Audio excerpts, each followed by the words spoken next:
father is Hall of Famer and Colorado coach Deion Sanders. So this right here seamlessly segues into our next topic.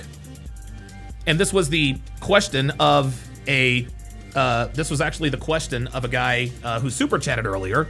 He wanted to know why Sheduer Sanders, Brandon M, there it is, with the $2 super chat says, what do you think led to Sheduer Sanders' plummet? What do you think led to Sheduer Sanders' plummet? Well, I think it's pretty obvious what led to Sheduer Sanders' plummet. Now, here's the thing. Before we get into the video, okay, me personally, I believe that Sheduer Sanders was the best quarterback in the draft. You guys may disagree with me. Listen, if you want to argue it was Cam Ward, I'm not going to argue with you, okay? But I watched his entire career at Colorado, okay? I watched his entire career at Colorado. I actually like Sheduer Sanders. I like him as a kid. I like his personality. I like that he's brash. It is what it is. But here's why he slid. Number one, he's cocky, which is fine, but you can't be that cocky if you don't have that kind of talent. If you're a guy like Cam Newton, you can be cocky. If you're a guy like Deion Sanders, you can be cocky in terms of in the draft process. Okay? Sheduer Sanders' cockiness was not commensurate with his talent. That's one reason why he fell. Another reason why he fell was because he listened to his dad, Deion. His dad, Deion, instructed Sheduer Sanders to conduct himself like a bona fide, surefire Hall of Fame first-round draft pick. Deion had a lot more talent than Sheduer does. Cam Newton had a lot more talent than Sheduer does. He can afford to be cocky. They can afford to be cocky. Sheduer Sanders was not cocky enough, or he was not good enough to be that cocky. It is what it is. Here's another reason why he slid. Reports are that he sandbagged interviews. He sandbagged interviews at the Combine, which, by the way, he didn't throw at or participate in. He's kind of sandbagged it, went in there just being cocky. He basically torpedoed the interviews of teams he did not want to play for. Okay? Another reason, he had the legendary room, which is fine. No problem. Listen, man, if you have that confidence and bravado, that's cool. But listen, freedom of expression does not mean freedom from consequences. I love Sheduer Sanders, and I think he's going to be a very good quarterback in the NFL. But my guy, you haven't taken a snap in the pros yet, and you've got a room that says legendary. Here's another reason why Sheduer slid, is because Deion Sanders said that they're going to dictate terms. Okay? Again, Sheduer Sanders is good, but he ain't John Elway. He's not Kyler Murray. He's not Eli Manning, all of which who threatened teams not to draft him. John Elway famously told the then Baltimore Colts, if you draft me, I'm going to play for the New York Yankees. Kyler Murray, there were rumors that he was telling teams, hey, if the wrong team drafts me, I'm going to play baseball. Eli Manning was drafted by the then San Diego Chargers. He straight up told them, I'm not coming to camp. They traded him to New York for Phillip Rivers, or the rights to Phillip Rivers, and the rest is history. Those boys had first-round talent. Those boys had top of the draft, I don't want to say generational talent, but Super Bowl talent. John Elway went to 5 Super Bowls, won 2. Eli Manning's been to 2 Super Bowls, won 2. He is the only quarterback in NFL history to have beaten the greatest quarterback in NFL history in 2 Super Bowls. He's undefeated against the GOAT. That's why he was able to tell the Chargers, thanks, but no thanks. And they heeded him. Okay? You can't do that. You can't do that if your talent, if you lack the kind of physical gifts like Sheduer Sanders does. Sheduer Sanders, great college football player. He was a good college football player. Not number 1 overall pick college football player. Didn't have that kind of talent. Here's another reason why he slid. Okay? He didn't throw at the Combine. He did not throw at the Combine. Guys, what we all have to understand about the NFL draft process is that it's an interview, okay? It's a job interview. Teams want to come out, they want to see your physical ability, they want to see your skills, they want to get inside your head. What kind of guy are you? They talk to people around you. Hey, what kind of guy is he? Does he love football? Is he a good leader? What's his home life like? What's his family life like? Et cetera, et cetera. Bo Nix went number 10 overall to the Broncos. He went a lot sooner than a lot of experts said that he would go. And I believe it's because Bo Nix is a grown-up. Bo Nix, when he was drafted by the Denver Broncos, he's married. He's a grown-up. You don't see Bo Nix going to the... And again, there's nothing wrong with going to the club and having fun as a quarterback, but when you're the quarterback of an NFL franchise, you're the CEO. And you have to conduct yourself as such. This is why NFL owners like for their star players, their star quarterbacks, to be married. I.e., Jalen Hurts just got married. Jalen Hurts has all the accolades. He has all the money. Now it's almost like a presidential type of position, right? Bo Nix has the wife. He's a grown-up, went to college for 4 or 5 years. I think before Dylan Gabriel, who was actually drafted before Sheduer Sanders, Dylan Gabriel has like 61 NFL starts or 61 college starts. That's like the most all time. That's why Bo Nix got drafted, right? But guys, this is a job interview, okay? What Sheduer Sanders essentially did, here's what he did. There's a company in town that is hiring. And Sheduer walked into the building like, you guys are going to give me this job already, so I'm really not going to take this job interview seriously. I'm just not going to.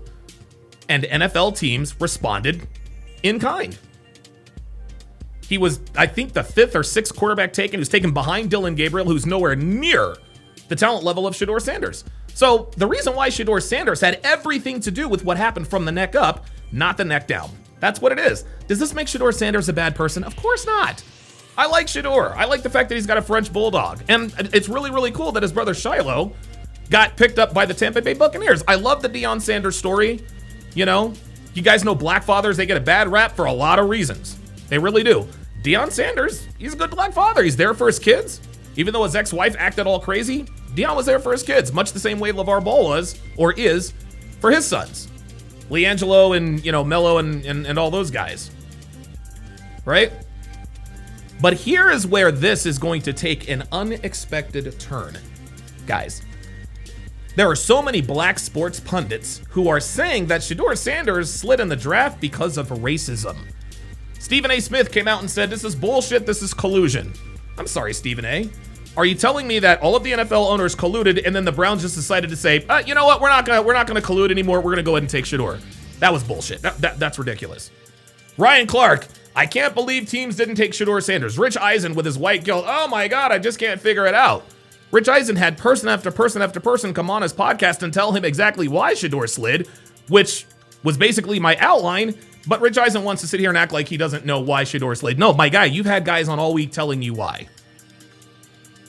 Okay? So this has really been drawn along racial lines. Surprisingly, Jemele Hill disagrees. Let's take a look and listen. Why do you think he wasn't picked as high? I think it's really layered. I think there's a number of issues that are at play here. The NFL doesn't have a great track record for a lot of things. One of the things, though, I will say is that the NFL is extremely tolerant for talent, right? So the more talent you have, the more tolerant they will be.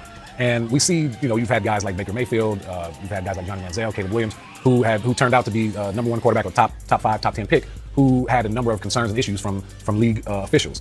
But these kids coming out of college were extremely, like, they were the kind of the outright number 1 pick. And I don't think Sheduer Sanders had that kind of ability to say, hey, I'm the number 1 guy, so I don't have to go to the combine and work out. I don't have to go to the Senior Bowl and work out. And I can kind of dictate to these teams what I want to do in my interviews. And that didn't go over too well with NFL owners. There's a Steve Keim, who is a longtime NFL official. He's the general manager of the Arizona Cardinals for like 20 years. He once said that if Hannibal Lecter ran a 4.4, he would be drafted in the first round. So the talent, and that's not... Rack 90, I'll address your comment shortly. To say that Sheduer's not talented. He is a top 2 round talent. But for him to drop all the way to the 5th, it lets you know that it's not on the field stuff, it's something off the field. Yep. And he's going to have to account for that and go work hard. And in this position, he's actually got a chance to start, or to at least to contribute to the team at some point this year or next season. I mean, first of all, he quoted Pericles and mentioned Hannibal Lecter. I know. I mean, I just have respect. That's where I wrote people. But Jemele, Stephen A. said a lot about Sanders. He also tweeted out, quote, this is Kaepernick all over again. What's your reaction? My answer is no. That's my reaction. And I can't believe this is the number 1 skeptic of the NFL. I'm somebody who many times Atlantic and shows like this have talked about how this league has a lot of racist underpinnings. They, as you mentioned, they have a terrible track record. So I'm the last person to throw down the cape over the puddle for the NFL. But in this case, it wasn't about race. I think it had... What? Wait, what, Jemele? No, the fuck you didn't. Say what? Did Jemele Hill just say it wasn't about race? It had everything to do with the fact that they did not value Sheduer Sanders as a talent, as that kind of surefire. How about that? He's a lot as a first round or top 5 kind of guy. And again, in that draft process, that's an evaluation of who you are, your character, your football character, all those things. So if it's true, the reports that he was purposely taking some interviews because he didn't want to go to those teams, showing up and doing other things with other teams, those kind of messages get out across the league, and they're going to reflect poorly on him. And so you can't, if they already think you're kind of a borderline talent, and then you add the extra stuff to it, it is going to greatly influence your draft stack. And no, we can't compare it to Colin Kaepernick. This is a man who lost his career when he already had been to a Super Bowl. Holy moly. Holy moly. You gotta be kidding me. I cannot believe what Jemele Hill just said. You know, Jamel is probably never going to do that again. You want to know why? Because when niggas come out and they see this, she's probably not going to be... Honestly, they're probably going to put her on restriction. She probably can't go to the barbecue for about a month, right? They'll probably call her an Uncle Tom, a sellout, and a coon. And so the next time something like this happens that has nothing to do with race, but everything to do with a kid's entitled personality, she'll have to come out and say that it was race. This is what they do. This is what they do. But guys, I'm going to tell you something. I think this was the best thing that could have happened to Sheduer Sanders. I think this was absolutely the best thing that could have happened to Sheduer Sanders. And you want to know why? You want to know why I think this is the best thing that could have happened to Sheduer Sanders? Because he, like many of us in life, needed to be humbled. I think this is the best thing that could have happened to Sheduer Sanders because Mario Martinez says Sheduer Sanders is a spoiled, entitled brat. Okay, listen. Look. Maybe he is. Maybe he is, right? Maybe he is, but lest we forget the story of Aaron Rodgers. You guys remember Aaron Rodgers, the NFL draft? I want to say back in 2005. Aaron Rodgers was projected to go like in the top 2. A lot of people had him rated higher than Alex Smith. Aaron Rodgers slid all the way down to 22 in the NFL draft. They took him with the Green Bay Packers took him at number 22. Aaron Rodgers became one of the greatest quarterbacks in NFL history because he had a chip on his shoulder. Aaron Rodgers hated the league. 21 teams passed up on him, and Green Bay took him at number 2. And Aaron Rodgers spent the rest of his life,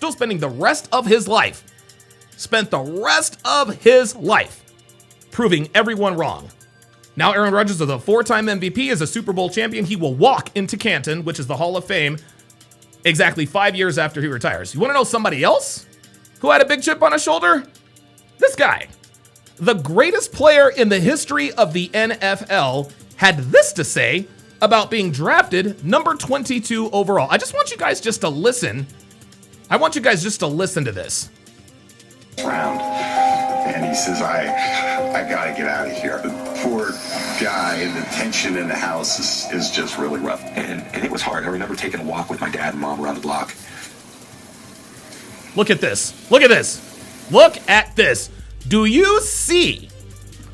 Guys, this is absolute pain. This is absolute pain. You want to know what was very unique about this interview? Tom Brady is crying about being taken number 199 overall. He's crying about going number 199 overall. Guys, he had already won 3 Super Bowls when he gave this interview. He had already won 3 Super Bowls when he gave this interview. The fire burned within him. Look at Tom Brady. He's sitting here crying after winning his 3rd Super Bowl. He is crying about the fact that he got picked number 199 overall. Holy moly. Holy cannoli. Guys, this is why Sheduer Sanders needed to happen what happened. He needed to be humbled. Sheduer Sanders needed to be humbled. And he was humbled. And I think it is going to benefit him greatly throughout his NFL